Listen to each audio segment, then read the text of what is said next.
जब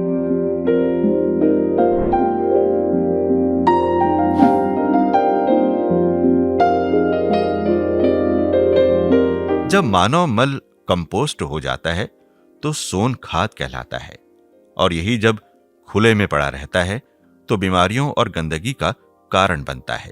इसलिए faecal sludge मलजल के अनियंत्रित और खुले में डंपिंग को रोकने के लिए ग्रामीण और उपशहरी क्षेत्रों में faecal sludge treatment plant FSTP को बढ़ावा दिया जा रहा है। घरों या अन्य स्थानों के सेप्टिक टैंक या अन्य ऑन-साइट स्वच्छता प्रणालियों से निकाले गए फीकल स्लज को डिस्लेजिंग वाहनों द्वारा FSTP में लाकर उपचारित किया जाता है। इस प्रक्रिया में ठोस पदार्थ खाद में परिवर्तित हो जाता है और गंदे पानी को साफ कर बगीचों और अन्य कामों के लिए उपयोग में लाया जाता है। FSTP में कई तकनीक होती हैं। डीवॉर्ट्स मॉडल इनमें से प्रमुख हैं और इसी को ज्यादातर बढ़ावा दिया जा रहा है क्योंकि ये प्रकृति आधारित है और इसका संचालन और रखरखाव आसान है।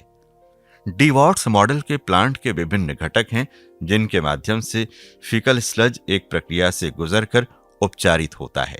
ये घटक हैं screening chamber, planted drawing bed, settler एवं anaerobic filter, planted gravel filter तथा पॉलिशिंग पॉन्ड। प्लांट हमेशा बिना बाधा के चले और फीकल स्लज का सही उपचार निरंतर हो, इसके लिए इसके संचालन और रखरखाव में कुछ जरूरी बातों को ध्यान में रखा जाना चाहिए।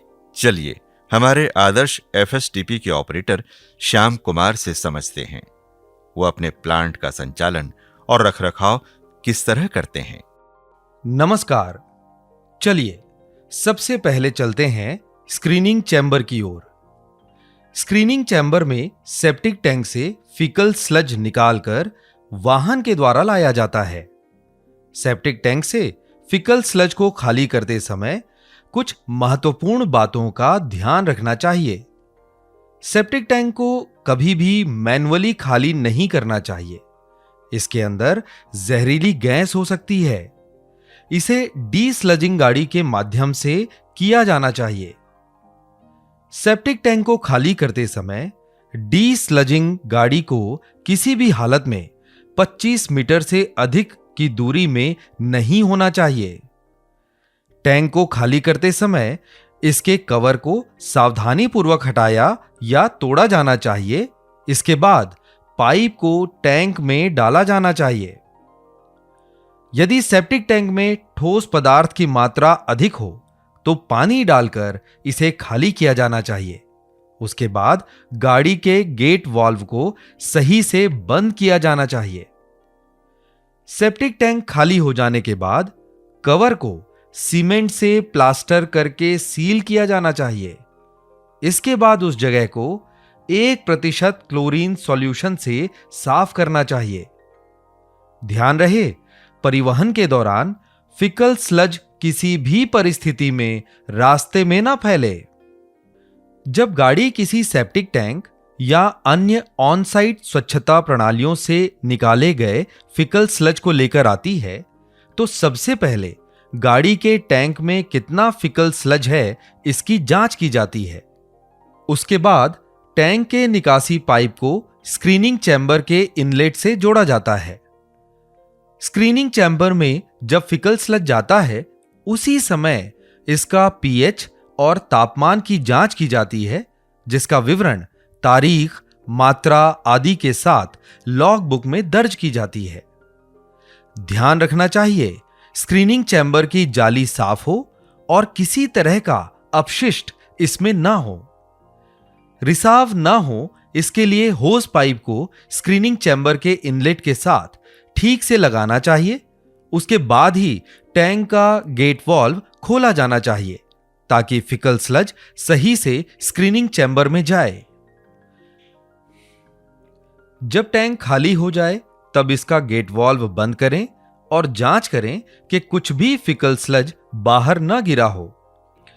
यदि कहीं रिसाव हो गया तो तुरंत और सुरक्षा नियमों के अनुसार साफ करना चाहिए। जब टैंक खाली हो जाए तब साफ पानी से स्क्रीनिंग चैम्बर को नियमित रूप से प्रेशर के साथ साफ किया जाना चाहिए। पॉलिशिंग पॉन्ड के पानी का भी उपयोग कर सकते हैं और जमे हुए ठोस पदार्थ का सुरक्षित निपटान किया जाना चाहिए। क्या ना भूलें, पूरी गतिविधि के दौरान सुरक्षा उपकरण जैसे दस्ताने, बूट और मास्क पहनना बेहद आवश्यक है।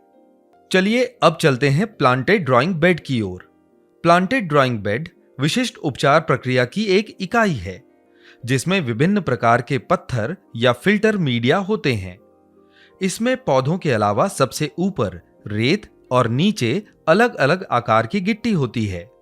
ये सारे पदार्थ छन्नी के रूप में काम करते हैं। जब स्क्रीनिंग चैम्बर से faecal sludge planted drying bed में आता है, वहां ठोस पदार्थ प्लांटेड ड्राइंग बेड के ऊपर रह जाता है और पानी फिल्टर मीडिया से होते हुए आगे एनारोबिक फिल्टर में चला जाता है। यदि प्लांटेड ड्राइंग बेड में एक बार फिकल स्लज डाला जाता है तो दूसरी बार फिकल स्लज 40 से 48 घंटे बाद डालना चाहिए।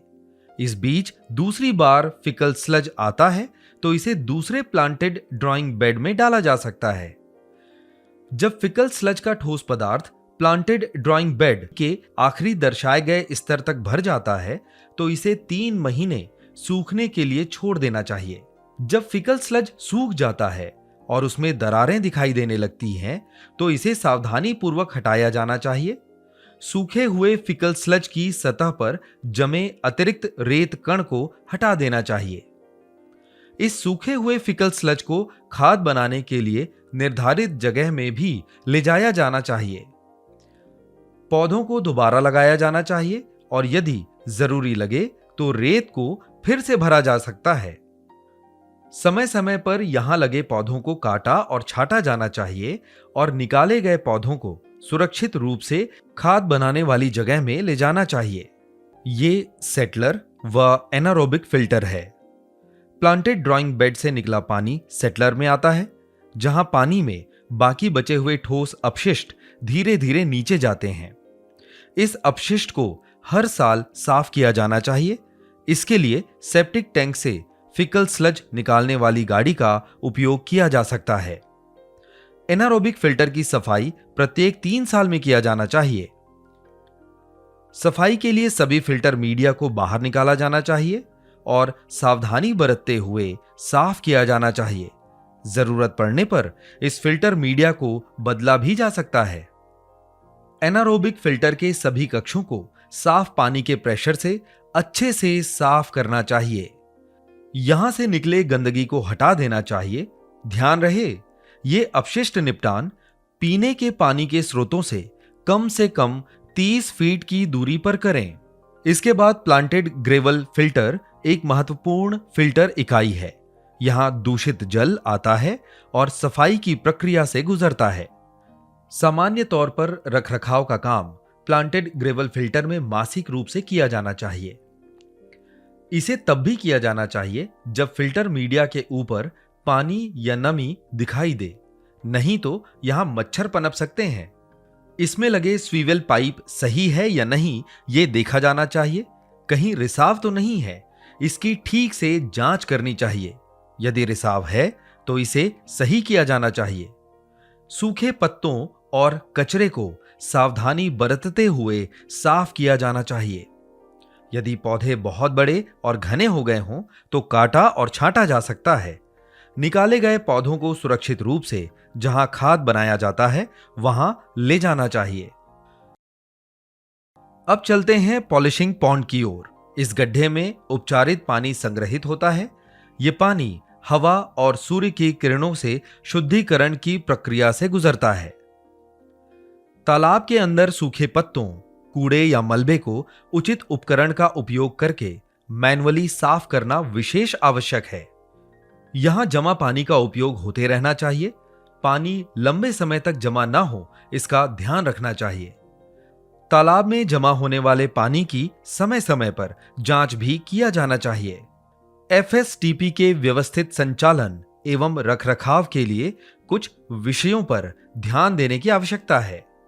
एक प्रभावी संचालन और रखरखाव प्रणाली के लिए लोग, स्थानीय क्षमता और संसाधन होना चाहिए। एफएसटीपी का प्रबंधन करने वाली संस्था जैसे ग्राम पंचायत, स्वयं सहायता समूह या निजी एजेंसी के पास डी स्लजिंग वाहन उपलब्ध होना चाहिए।